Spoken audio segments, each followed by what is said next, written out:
Hey everybody, yesterday Deadlock released an update and I think that it's one of the biggest updates we've had in quite some time. In this update, they have removed ranked, they've added 3 new items, and on top of that, they've done huge changes to the overall meta by buffing structures, nerfing snowballing, etc. In this video, we're going to go over the main things that I think are important about this update and how this is going to affect your games and how you should possibly adjust your playstyle accordingly. Let's get into it. First of all, let's talk about the new queue system. So when you click play, you no longer have the option to play ranked. Let me just move my camera here. And as you can see, it's just play Deadlock. There's no ranked queue anymore. And what happens is that essentially every game is kind of ranked, right? So there's a rating that's going to be established in every game. And when you go here and you go in skill rating, there's going to be skill rating by hero. And you're going to be able to see that. Now, there are certain criteria to have skill rating by hero. It says you need a certain amount of games. For example, I'm Obscurus. I don't know how many games are required in a certain amount of time. Here it says that you need 50 games played, and in the patch notes it said 50 games played in the past 30 days. Now, you can queue this game mode as any stack size unless you are high rank, so Ascendant 1 or above. If you're Ascendant 1 or above, then you're only going to be able to have 3 Ascendant 1 or above players in a stack, so a maximum of 3 stack for those people. And so that's pretty much all you need to know about that. There's Hero MMR, and there is a console command that you can enable, which is prefer solo only. And basically what this command does is it's going to make you play against like solo queue players as well. So if you want to play solo queue and you want to play against solo queue, you can do this command. This may result in longer queue times. We don't really know yet. One thing in the settings is that there's a skill rating section now, and you can click show notification when my rating changes and show average team rating after the match, just so you can get an idea of where you are. So this is kind of like a happy middle ground between ranked and unranked. You don't need to check these if you don't really care, but for the people that care about their skill level, you'll be able to have a better idea of where you're at. Another thing that came with the update was the browse build feature in the main menu. So this actually used to be in the game quite a few months ago, but for some reason it just like disappeared. Now you can go on any hero. For example, let's say I select Paradox, I click on builds at the top and you can browse the builds. You will not be able to modify. If it's your build, you won't be able to modify it, but you can browse any build and just kind of look at what people are doing. The bridge buffs have been significantly changed in this patch, as that you no longer get them by walking on top of them. So as you can see, if you walk on top of them, nothing happens. You need to heavy melee to claim them, similar to the Rejuvenator. So if you heavy melee them, as you can see, you get it, and there's a little sound that happens. So what that's going to change is basically there's going to be a whole like melee / parry meta around the bridge buffs. So the fights around them should be a little bit more interesting than whoever just stands on top of it first. And also they've been kind of nerfed. So earlier in the game, they're weaker, and later in the game, they're stronger. All right, so let's talk about overall meta changes. I'll put the changes on the screen for this. The soul sharing ratios were nerfed. So we're almost back to where we were before 2 weeks ago. So 2 weeks ago, they decided to change soul sharing and they made it like super beneficial to have 2 people in a lane. And now it's only slightly beneficial to have 2 people. So now 2 people in a lane get 60% each, meaning you get a total of 120% value. But then everything after that, you're pretty much getting only a little bit over 100%. And the moment you start being 5 or 6 people in a lane, you're not getting any more souls than if you were a solo in that lane, meaning that they're trying to end the death ball meta that we were in the past couple of weeks. On top of that, they've also made walkers significantly stronger. So the middle walkers have a lot more health now. So they went from roughly 5,000 health to 8,000. On top of that, they give resistances to the players nearby. And they also have resistance based on how many nearby enemies are there. So basically, killing a walker is going to be much easier alone from a strictly like damage perspective, right? So like a wraith alone is going to need to do 8,000 damage to that walker. But if you've got, let's say, 6 people, then the walker is going to have 40% resist. So you'll probably need to do, roughly around 11,000 damage to actually kill that walker. So it's going to be a lot harder to take the middle walkers, and it's going to be much easier for the defending team to kind of take a fight at that walker. And so you're going to need like a significant advantage in order to take that fight. On top of that, the walkers just deal more damage, with the stomp dealing 10% max health damage and the laser now deal 2% max health DPS. It's going to make the walkers just a lot scarier to dive in general. Similar change was done with the Patron Laser, which also now deals 3% max HP DPS, and now they've changed the flex slot to be 1 Shrine and 2 Guardians. This is probably just because since the bases are going to be a little bit harder to push, you don't want to make it too hard to get the last flex slot. Now, there's been some other changes that basically all you need to know about those changes is Deathball meta should be gone in theory, and games should last roughly 5 more minutes, in my opinion, maybe 5 to 10 more minutes depending. I would say probably on average we're going to see games last 5 more minutes. One of those big changes is the fact that when you kill the last phase of the patron, Sorry, when you kill the first phase of the patron and it transforms, the respawn timers of the people that are dead get reduced by 20 seconds on the defending team, not on the attacking team. What this means is that very often you'll be able to get a second fight in as the patron gets downed. Let's talk about the urn a little bit. So the urn overall was slightly nerfed. So now the time to reveal is actually 25 seconds instead of 20 seconds. So it's going to be easier to sneak urns in, especially if you're a really fast character or if you're flying with Ivy, for example. So if you're flying around with Ivy and picking up the urn, it's going to be much easier to just like get it before you're revealed. However, in comparison to that, the urn now only gives a base bounty of 3,000 instead of the 4,050 that it previously gave. So it's just been nerfed overall. And the scaling has not been improved. So it's not like the base bounty is worse, but the scaling is better. The urn just gives less souls in general. So they're just removing the amount of souls in the game. It's not necessarily that the urn is going to be less valuable, but since you get less souls from just being in lanes in general because of soul sharing being nerfed, the urn is also being nerfed. Now, I do think it is being nerfed more than soul sharing was nerfed. And so I think that overall the urn is a bit worse. But yeah, it's not like a huge, massive change. Now, just know this weekend they're going to add an alternate urn mechanic. I won't really cover this in this video. I might make a short video about it, but this weekend there's going to be like a test urn that they're going to be testing to see if it's better. All right, let's talk about heal, anti-heal. So this patch, Valve decided to rebalance basically every heal and anti-heal in order to make healing slightly worse. For example, if you look at Abrams here, Infernal Resilience is now 11% damage regenerated as opposed to the 14% that it was originally. And the tier 3 was also downgraded a little bit. Now, this is true for pretty much any hero that has lifesteal or just some sort of healing in their kit. So if you look at Kelvin, for example, his grenade heal was nerfed, his ultimate heal was nerfed. If you look at McGinnis, it's a similar story. And so basically, you've got a lot of lifesteal that was just nerfed. And the goal for this is to make heroes just a little bit easier to kill and to make the game not feel as annoying to like finish off people, especially when your team doesn't have like insane amounts of sources of anti-heal. Now, we have a couple new items in the game. So the first new item is Spellslinger Headshot. So this item basically gives you a % spirit power based on headshots that you hit, right? So every time you hit a headshot, you're going to gain 3% spirit power. So it's a percentage. So basically, the more spirit you have, the better this is. So for example, let's say that I just have extra spirit and I buy a Spellslinger Headshot. As you can see, if I hold tab, I'm going to see my spirit. So it's 14 right now. So if I headshot once, here it doesn't really do much. If I headshot twice, then I have now 15.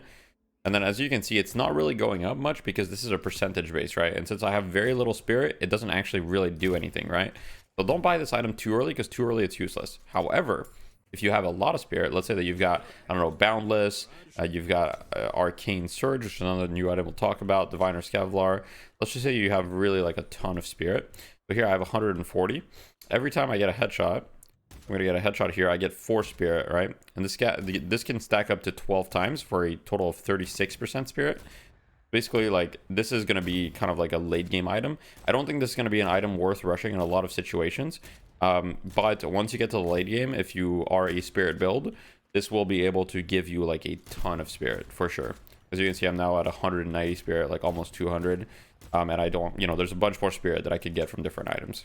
Other than that, the stats on it are pretty good. I mean, you've got Spirit, Lifesteal, Spirit Amp. It's basically it's upgraded Soul Shredder, right? It builds from Soul Shredder. So it's still got a little bit of the Soul Shredder aspect to it. But like I said, I think this is going to be mainly like a pretty late game upgrade. I don't think you're going to be wanting to get this early. All right, so the next item I want to talk about is Arcane Surge. This was also added. This is an upgrade from Kinetic Dash. And what this says is your next dash jump does not cost an extra stamina. And the next ability you use will have bonus range, duration, and spirit power. So 20% range, 20% duration, and 20 spirit power. And you still get the Kinetic Dash buff, so the fire rate and the temporary ammo as well. And this lasts up to 7 seconds. So what I want to talk about is how this interacts with certain heroes. So for example, if we look at Dynamo and we just go a couple reach items, right? Like Divine Barrier, improved reach, and then just Arcane Surge, and then get the Singularity Radius.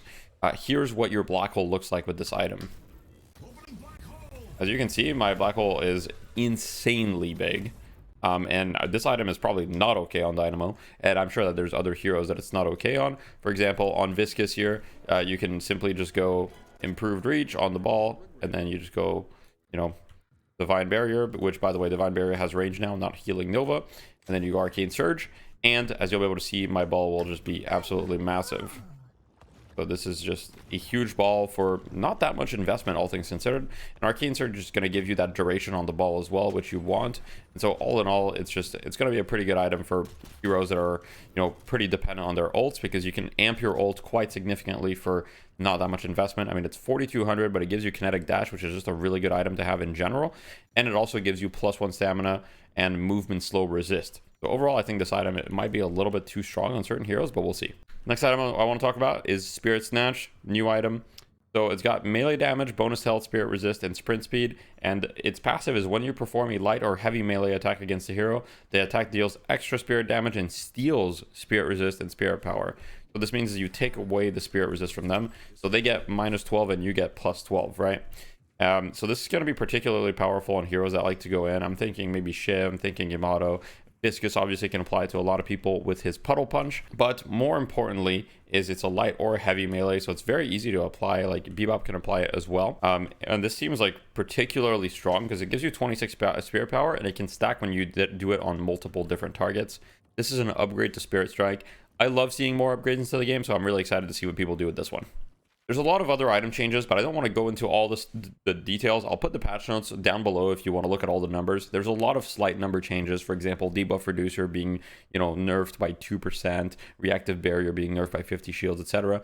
I think at the end of the day, these changes are not like that exciting. One thing I do want to mention is Silencer being reworked pretty much completely. So Silencer is basically like an anti-spirit hero item now, where when you shoot them, passively it'll silence them and debuff them for 6 seconds, and for 6 seconds they'll do -40% spirit damage. And so like this is just going to be a really good item on a lot of heroes to buy against heroes that are full spirit build. And this is going to be a big nerf to spirit builds in general once you get to this item. So I'm excited to see how the meta evolves around it. It also gives you spirit resist, so overall, and debuff resist, right? So I think they're just making this item the anti, like, hey, this character, like for example, Yamato is built full built full spirit. I want to counter this character, but I don't have an item that I can buy. Whereas, you have metal skin for gun builds, but now you have Silencer to kind of counter spirit builds in a different way. All right, the last item change I want to talk about, and like I said, there's a bunch of other item changes, but I'm just going over the ones that I think are the most significant, is metal skin. So now when you pop metal skin, you're going to be a little bit slower. I believe 1.5 meters per second slower.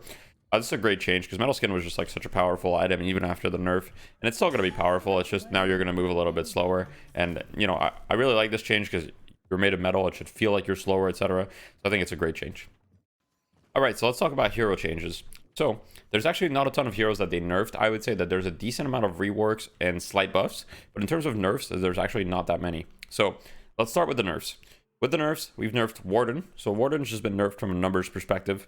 So his spirit scaling for the fire rate has been reduced. His alchemical flask now respects line of sight, so you can't just throw the alchemical flask at the wall and expect it to hit the person, right? It has to see them.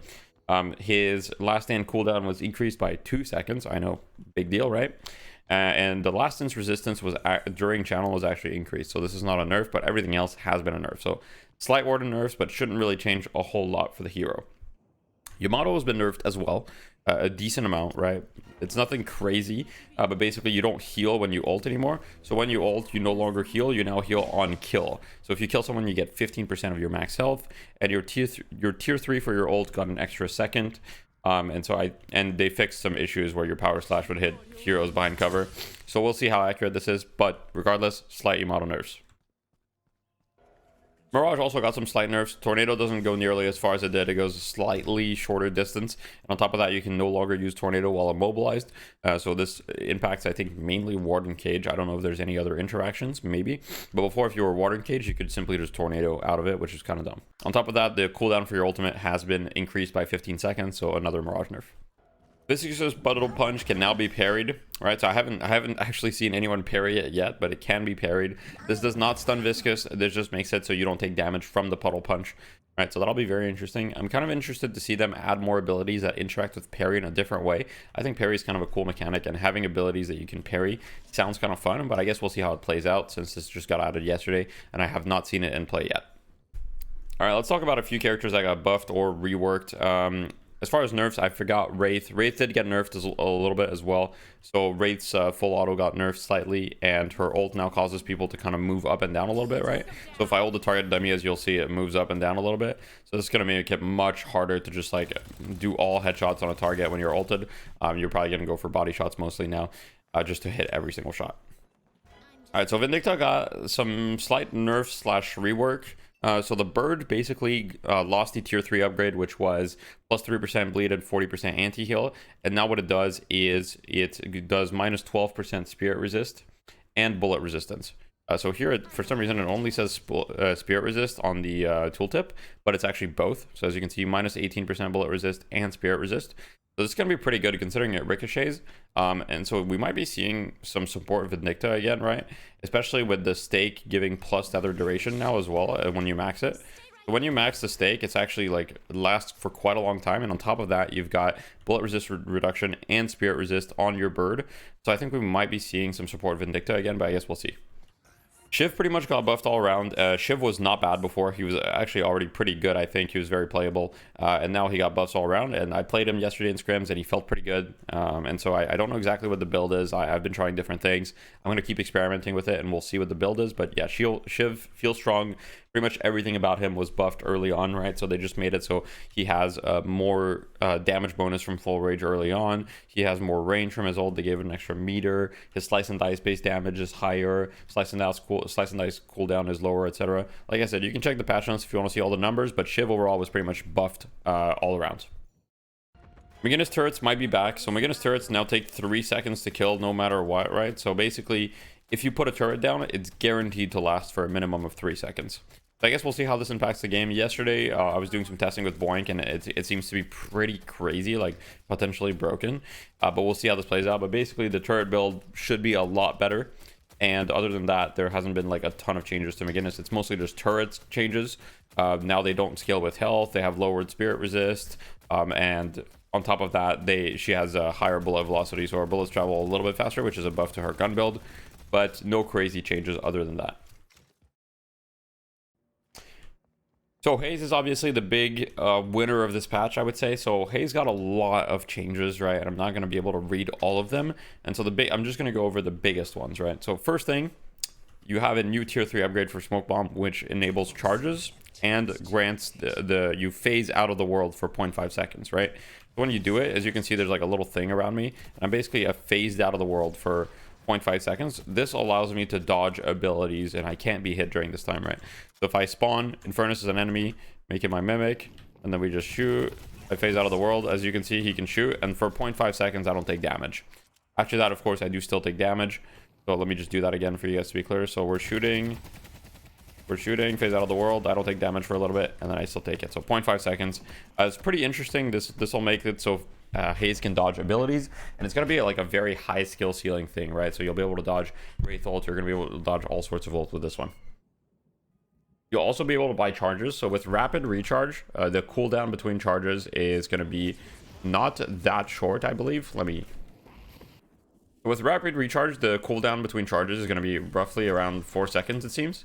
And so this means that every 4 seconds you'll be able to dodge an ability, and the cooldown in between charges is roughly 20 seconds or so. And so this will probably be extremely strong, I believe. Maxing Smoke Bomb has a lot of potential, but I guess we'll see what the Haze players cook up. The other big change to Haze is that now the additional damage that you get from Bullet Dance is spirit damage. So right off the bat, you get a bonus 7.5 spirit damage just from your ability existing. And then if you put 1 point in it, you get another 7 spirit damage, right? And so just by default, your ult, without having any fixation stacks, is going to do quite a bit of damage. So you can see this was shared by the Infernus, but just without fixation stacks, I did like 1,000 damage, and all I have is rapid recharge, right? And so if I sell rapid recharge and I don't share any damage with the Infernus, you'll see that the ult does a significant amount of damage. So this is level 1. I mean, I have 1 point into ult, but I just did 1,000 damage to the dummy without having any stacks on him prior to that. So this is going to be extremely potent for solo kills. There's a bunch of other hero changes, but I don't think most of them will change that much to the meta. Grey Talon, for example, has been buffed. I don't know if the buffs are significant enough for him to become quote-unquote meta again. We'll see in a couple days in my meta report video. And Ivy has received also some changes that I'd like to briefly mention, which is the fact that her flight now scales with sprint speed. So if you just buy a bunch of sprint items, for example, restorative locket, this, rapid rounds, and whatever else you want, you can now fly, and basically you'll fly faster as long as you're out of combat. So if you're getting shot in your flight, you're not going to get the sprint speed, but if you're out of combat, you'll be able to sprint much faster. This will make probably split pushing Ivy significantly better, because you can buy a couple sprint items and just get to the fight way faster with your flight, but I guess we'll see. Overall, this patch is massive. Most heroes weren't massively changed, but we got 3 new items and we got huge meta changes. And so I'm really excited to play more Deadlock in this patch and share it with you guys. I'll be live today, and I'll be live pretty much every day in the next couple of days, just to playing a bunch of Deadlock as much as I can to get the reps in. So feel free to check out my Twitch. It's in the description below. Thank you guys for watching, and have a wonderful day.